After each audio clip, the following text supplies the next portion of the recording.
Olá, o Ministério da Saúde trocou o comando em relação à política antimanicomial e isso está produzindo atos em todas as cidades do país em escala de serviços como aqui em Bauru, que tem centros de especialização chamados CAPs, cada qual com os seus níveis de atendimento e a divisão por faixa etária e os tipos de tratamento, com o receio de que a visão hospitalocêntrica no tratamento retorne às origens no país, como já foi no passado. E na luta antimanicomial, que Bauru tem referência desde o tempo de Davi Capistrano, nos anos 80 ainda, mudou completamente esse conceito. Mas para falar sobre essa mobilização de antecipação sobre esse risco, nós vamos acabar conversando com profissionais sobre o trabalho do CAPS aqui em Bauru e dos ambulatórios que existem, como aqui na cidade, para entender o conceito do que as pessoas chamam do dia a dia, as leigas, sobre o diagnóstico de loucos.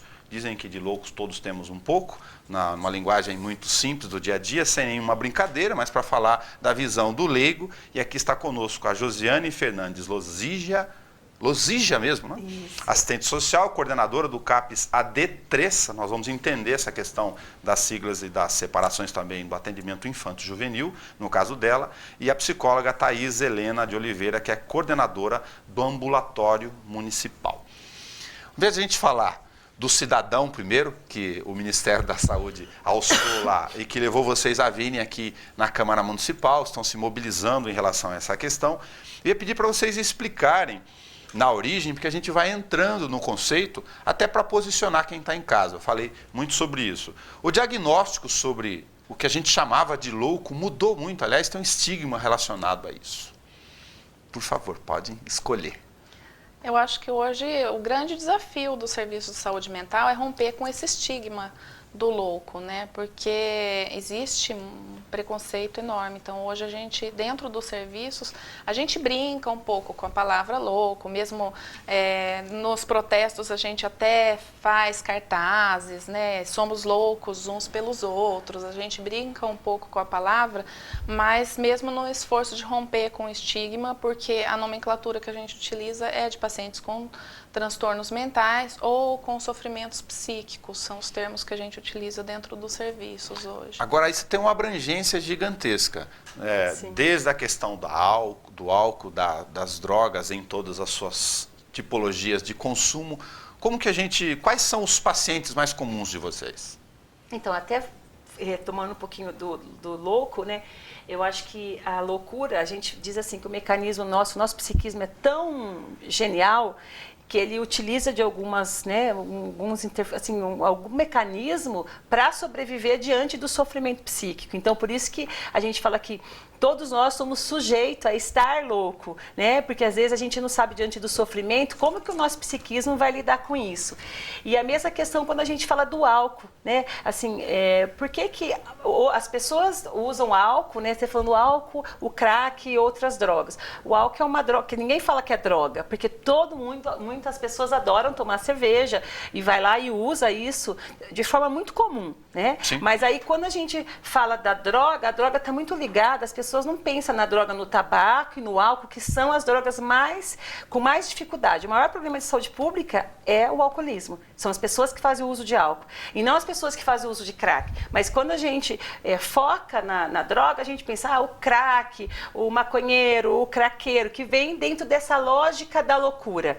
Quando você fala de álcool, crack e outras drogas, vem a lógica da loucura, do craqueiro, do maconheiro, do drogado, que também está ligado com o rompimento dessa lógica manicomial. Então, é a pessoa que faz uso de drogas, que faz uso abusivo ou que é dependente de substância psicoativa. Pode ser a lícita ou ilícita, né? Mas que está ali fugindo de alguma coisa e sofrendo por alguma coisa e utiliza isso para ter prazer na vida. Nesse sentido, a nova política antimanicomial, ela acabou fazendo uma abrangência em relação à questão dos serviços, do conceito que a gente tinha daquele cara que estava desagregado de alguma maneira, com algum transtorno e era empurrado para um hospital. Sim, no passado, acho que antes da década de 80, só existiam os hospitais psiquiátricos, né? E ele não era utilizado só para os pacientes que hoje seriam diagnosticados com transtornos mentais. Existia uma lógica higienista de exclusão mesmo de tudo que a sociedade não aceita. Então, era o usuário de droga, o usuário de álcool, a mãe solteira, o morador de rua, o portador de transtorno mental, tanto seja leve, severo, né, nos diversos graus. Era uma política higienista, tudo que a sociedade não vê com bons olhos eram levados para os hospitais, eram excluídos do convívio em sociedade. E com as políticas da reforma psiquiátrica, da luta antimanicomial, esse serviço ampliou, né, e hoje a gente tem os diversos CAPs, para diversas demandas diferentes. Aí, como você tem demandas diferentes e especializações, vamos dizer assim, no CAPS AD3, que você é coordenadora, Josiane, você trabalha com o público infanto-juvenil, como eu disse na origem? Sim, no CAPS, o CAPS já é Centro de Atenção Psicossocial. Okay. Né? Então, é uma atenção, não é só um apoio, é para a gente estar com ele. E o CAPS AD3, ele funciona 24 horas, até para lembrar, 3, porque é acima de 200 mil habitantes, né? E porque funciona 24 horas, atende o público infantil e adolescente até 18 anos. Então, se tiver a história de uma criança com 7 anos que faz uso de droga, ele vai estar no CAPS, né? E essa modalidade de 3, funcionar 24 horas, é mais um dispositivo muito utilizado para evitar realmente a internação, né? Então, o adolescente, a criança, ela está em formação de personalidade. Tá. A gente está criando, construindo esse processo, é um processo, né? Então, o seu interno é muito complexo. Ainda hoje, como a gente fala, a internação é o último caso. E o CAPS vem para atender essas pessoas que faz uso abusivo e dependente de álcool, crack e outras drogas. E ali a gente tem 3 modalidades de tratamento. O ambulatorial, que é aquele paciente, aquele adolescente que vem e participa dos atendimentos de grupo, atendimento individual, oficinas. Nós temos, no caso da internação por casos clínicos, que está desnutrido, desidratado, por causa do uso de droga, precisa de um cuidado intenso da enfermagem, então vai ficar nesse leito. Ou no caso que ele tem problemas mais psicossociais. Então, problema familiar, problema de atos infracionais, que tem as modalidades que a gente chama de tratamento repouso, que são camas iguais à nossa, de solteiro, dos nossos filhos, e que ele vai estar ali para a gente fazer um atendimento mais psicossocial do que biológico. Tem muita natural resistência dos meninos que acabam aparecendo? Então, na verdade, tem muita resistência, né? Eles vêm muito ligados ao conselho tutelar, vêm com busca e apreensão da justiça, e aí a gente acaba, no caso, no CAPS, nesse primeiro acolhimento, na entrevista técnica, a gente começa a fazer o vínculo terapêutico, que é muito importante para a gente romper com essa lógica da internação involuntária, ou até voluntária, ou até mesmo compulsória em caso de adolescente, que é o juiz que determina a internação. Então a gente vai falando, olha, a gente quer ajudar vocês, e aí quando a gente cria vínculo, eles vão vir porque eles querem. Né? E a gente trabalha também, só para lembrar, com redução de danos, porque o adolescente, não adianta você trabalhar com abstinência total. O que é isso? Chegar e falar, a partir de amanhã você não usa nenhuma droga.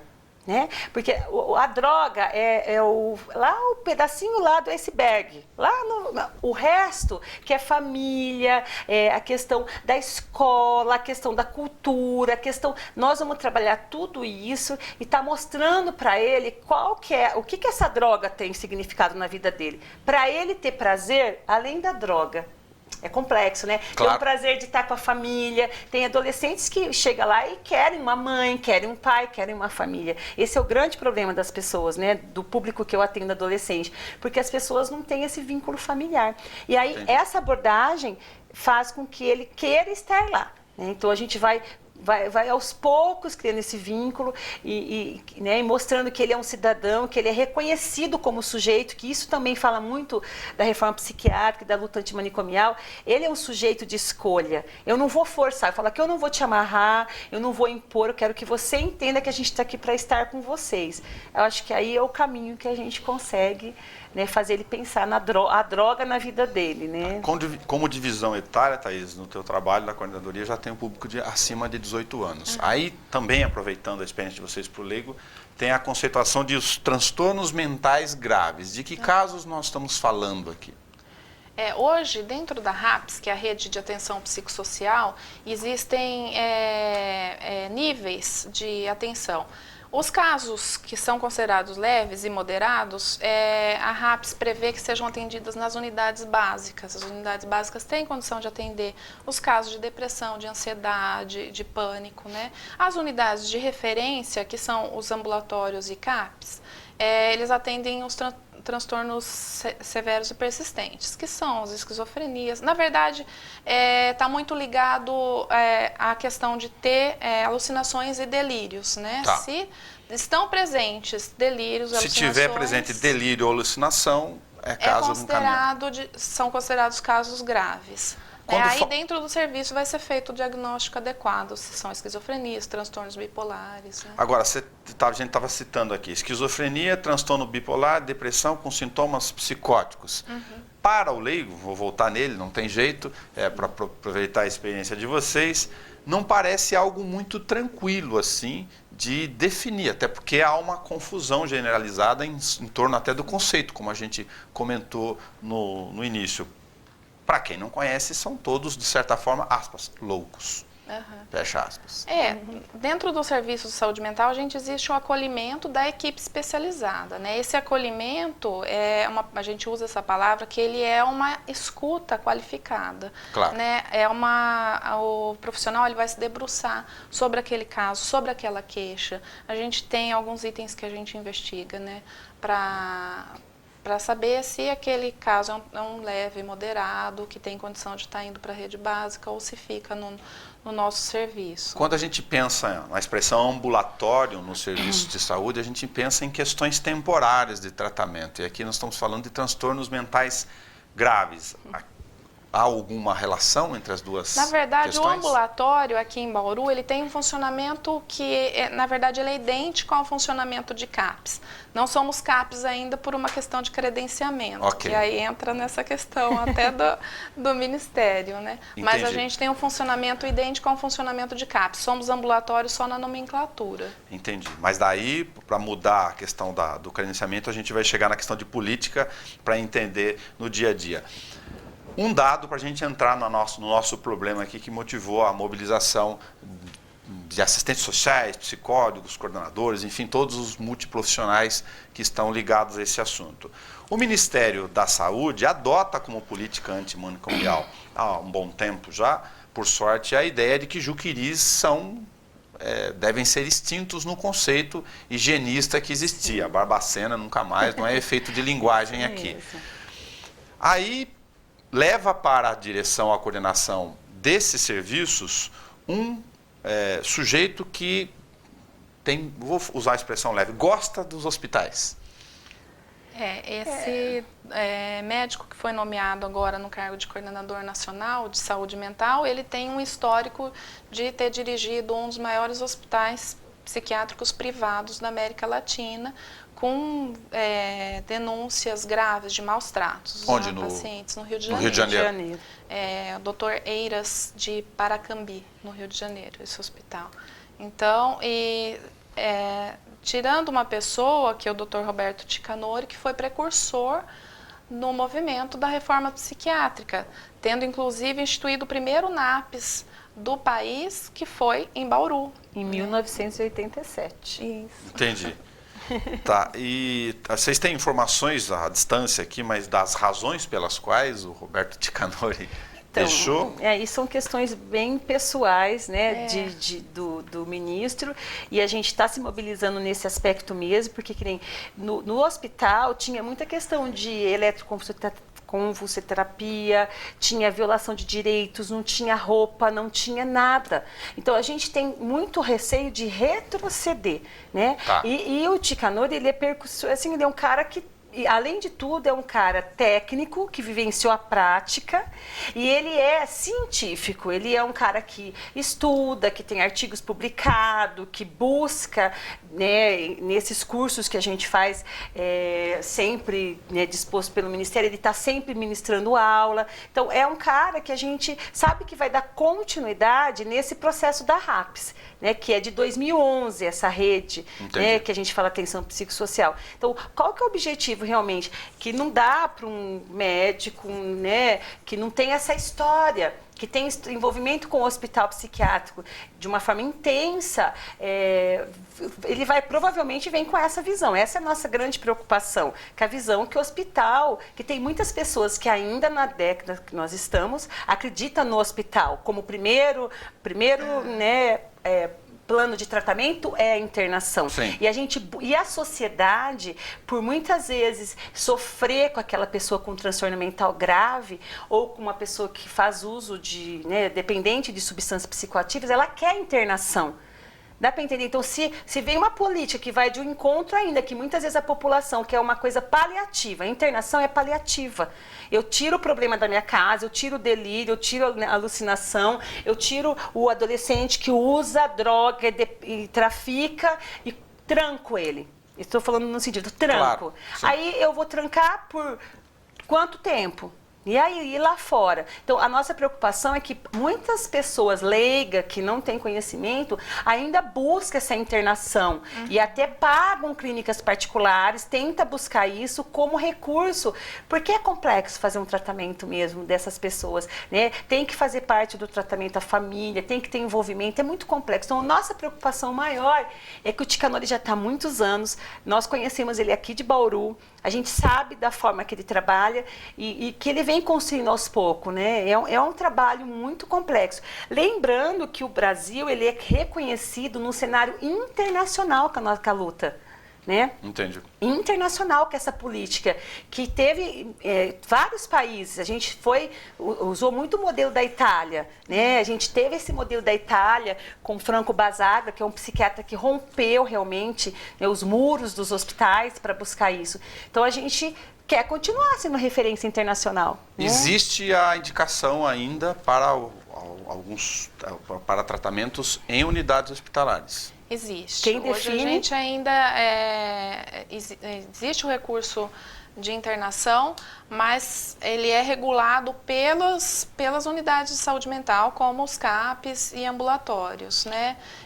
E a gente utiliza esse serviço como um último recurso, né? Primeiro a gente esgota todas as possibilidades dentro do serviço, envolvimento da família, grupos terapêuticos, os grupos intensivos, né? Que é onde o paciente pode estar presente na unidade todos os dias, ele pode ir de manhã para a unidade, tomar o medicamento, fazer suas alimentações, participar dos grupos, passar o dia dentro da unidade e voltar para casa no final do dia para evitar uma internação, né? Mas na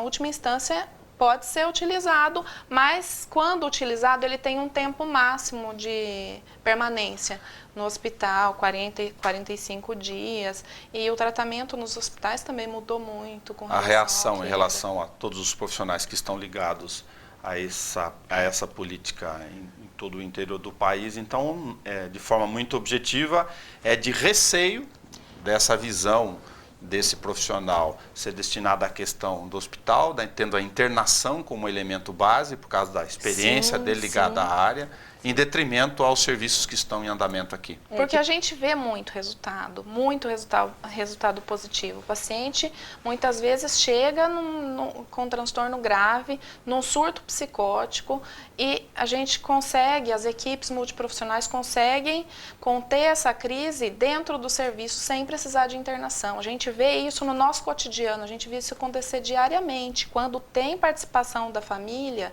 funciona muito bem.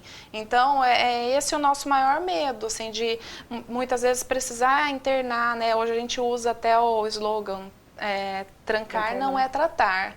Né? Porque não é um tratamento, é um paliativo, como a Josiane disse. Eu isolo o paciente do convívio com a sociedade, mas depois o paciente tem alta, e aí todo o trabalho que vai ser... Qual vai ser o trabalho que vai ser feito com essa pessoa depois da internação? Então, E, na verdade, né, nós nós somos portas de entrada, nós, RAPs, Sim. Rede de Atenção Psicossocial. Claro. Todos os dispositivos, que ainda é uma rede que falta alguns, né, dispositivos em Bauru, que é bem complexo, por isso que é um processo Sim. que começa na Aqui atenção está sendo construído essa Mas rede. hoje, a rede, que são os CAPs, né, na verdade, nós é que vamos, o técnico, equipe técnica vai avaliar, formada por vários profissionais, se é caso de internação ou não, né? E aí, então a gente já sabe, vai trabalhando com a família hora internar só para tirar os sintomas, para dar uma melhorada. É importante você estar aqui. A gente faz todo um trabalho que antigamente não era assim. Então, a porta do hospital era diferente, tinha muitas internações involuntária, compulsória, porque a gente foi aos poucos mobilizando a rede. Porque não é só a política de saúde, que nem está ligada ao Conselho Tutelar, ao Ministério Público, e isso é rede. A gente discutir cada caso com a comunidade, com a sociedade, porque não é problema da saúde, é o problema da assistência social, é o problema da educação, é um problema da sociedade. Quando a gente discute, a gente mobiliza as pessoas e todo mundo vai entendendo isso. É um processo que veio em construção com a política da reforma psiquiátrica e da luta antimanicomial, de discutir isso em rede, não ficar isolado. Antigamente as pessoas já tinham assim, chegava já pronta, assim, ó, quero internação, né? Por favor, me arruma internação. E até por políticos, a internação era viabilizada, por, né, Ministério Público, era outra visão. Então, Entendi. Hoje, o técnico, a gente estuda constantemente, discute o caso constantemente, vai ver assim, olha, esse caso realmente está com muita dificuldade, que nem a Thaís está colocando, e está com muito delírio, não tá dando certo nem no intensivo, vamos internar para ver se ele sai daquela crise, depois a gente retoma o tratamento. Então, a gente tem um projeto que a gente fala, o PTS, o Projeto Terapêutico Singular de cada paciente, que vai ver o que ele gosta, o que dá para fazer, se ele participa de oficina de pintura de tela, se ele vai participar, no caso do adolescente, do kickbox, que eu fiz parceria com o Thiago Viana, que é um grande parceiro nosso, aproveitar para agradecer, que faz de uma forma pessoal, gratuita, e deixa aberta a academia dele para os adolescentes irem. Então, a gente vai aos poucos construindo e mobilizando a sociedade para entender isso. Porque não é um problema da saúde. A loucura, entre aspas, e a dependência de substância, os drogados, entre aspas, aqui a gente falando para chocar, não é problema da saúde. É um problema da sociedade. É reflexo da sociedade que a gente vive. As pessoas se estressam, ficam muito, né, nessa competitividade, e aí os transtornos mentais também, né, acaba tendo mais... Agora, quando você fala de melhoras, Thaís, e aqui tem as singularidades, claro, natural de todos os tratamentos e todos esses elementos do convívio ou não, distanciamento ou não, da família, muitas delas dilaceradas, né, infelizmente. Sim. Mas nos casos de transtornos graves, não tem cura. Não tem cura. A gente conversa sempre com os pacientes no início do tratamento, a gente exemplifica assim, olha, diabetes e hipertensão... O paciente tem que fazer o tratamento pela vida toda. Assim certo. Também são os transtornos graves e persistentes. O paciente pode ficar bem, pode trabalhar, estudar vida normal, mas ele vai precisar seguir um tratamento. Né? Então... O tratamento inclui, ao longo do tempo, aí é mais uma curiosidade aqui, a questão de medicamento? Inclui. Não ia usar a expressão droga aqui para não causar confusão. Sim, nos transtornos graves e persistentes há o uso de medicação, sim, porque também são processos biológicos, químicos, né? E aí a medicação é permanente. Entendi. Olha, a gente já fez matéria sobre um monte de campanhas relacionadas a erros dos governos, né? E de tentativas de corrigir rotas. Essa tem um ingrediente que eu achei muito interessante aqui, diferente e bastante singular mesmo, que é se antecipar diante do risco em relação à questão da política aqui. Porque Bauru não podia ficar de fora desse movimento que é nacional, né? Principalmente porque assim, a gente tem uma história muito importante na saúde mental, né? De ter iniciado aqui em 87, a data 18 de maio, o marco, né, o Dia da Luta Antimanicomial, deu início a partir de um encontro de trabalhadores e usuários e familiares de saúde mental aqui em Bauru. e a partir de 2001 que nós tivemos a Lei 10.216, que essa lei é o nosso norte, o nosso norte. A Lei 10.216 de 2001 é o que nos protege dessa questão, é o que, na verdade, guarda os nossos ideais de luta antimanicomial mesmo. De referência. De referência. E essa lei veio em 2001 e aí foram montados os CAPs, né? E a gente não podia ficar de fora, porque a gente vê o progresso da saúde mental através desses dispositivos, né? Dos CAPs e as residências terapêuticas também, a gente não pode esquecer de citar. As residências terapêuticas têm um trabalho maravilhoso, que as residências são serviços que os pacientes com longo tempo de internação, aqueles pacientes que já não tinham mais vínculos familiares, já estavam cronificados pela doença, tempo de permanência muito grande em hospital, foram acolhidos nessas residências terapêuticas e hoje tem sido feito um trabalho de autonomia nesses pacientes muito, muito positivo. A gente vê um resultado muito bacana. Então, seria um retrocesso imensurável se a gente tiver mesmo a questão da volta dos manicômios, dos hospitais. E até a residência terapêutica, na qual eu também trabalhei já tecnicamente, é resultado do hospital psiquiátrico.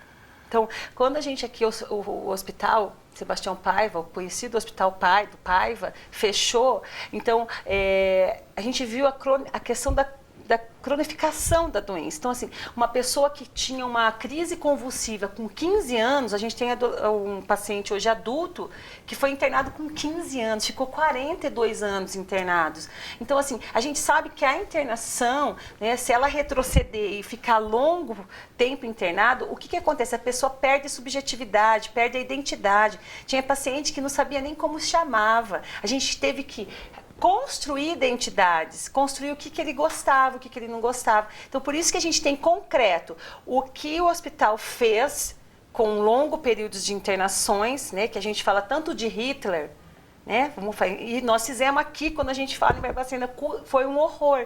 E essas pessoas foram para a residência terapêutica, mas que já, muitas vezes, a maioria não tem mais condições para trabalhar. A gente vai buscar eles aprender a tomar banho, a ir no mercado e escolher as coisas que eles gostam, a comer o que eles gostam, a ter um porta-retrato do lado da cama deles. Porque o que aconteceu no hospital? Todo mundo era todo mundo. Sim. Ninguém tinha a sua, que nem eu gosto desse brinco grande, mas eu tinha que ficar sem nada. Quando a gente vai, identidade.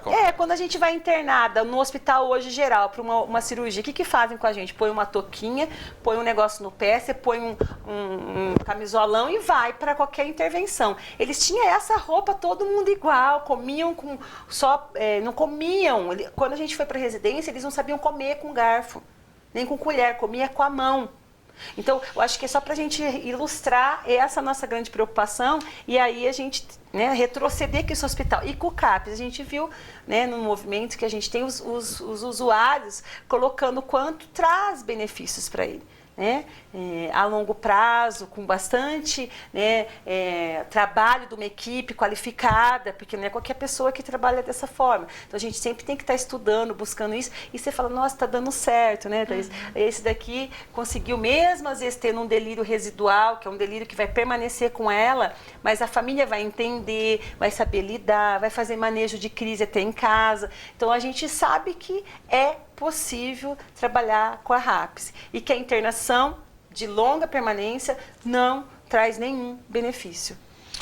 Obrigado a Josiane Fernandes Lozígia, coordenadora do CAPES da D3 em Bauru, assistente social, e da psicóloga Thaís Helena de Oliveira, que é coordenadora do Ambulatório Municipal de Saúde Mental aqui em Bauru, e para a gente discutir a questão do atendimento antimanicomial e do medo, sim, a expressão é essa, de que o novo coordenador da área seja um maluco. Sim. Para fazer o tratamento e o retorno da questão hospitalar.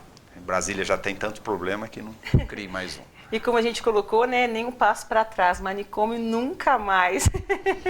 Mas para vocês que não conhecem o histórico de Barbacena, digita no Google lá, vocês vão ver dimensão de holocausto mesmo, como infelizmente contou para nós a Josiane aqui. Até o nosso próximo encontro.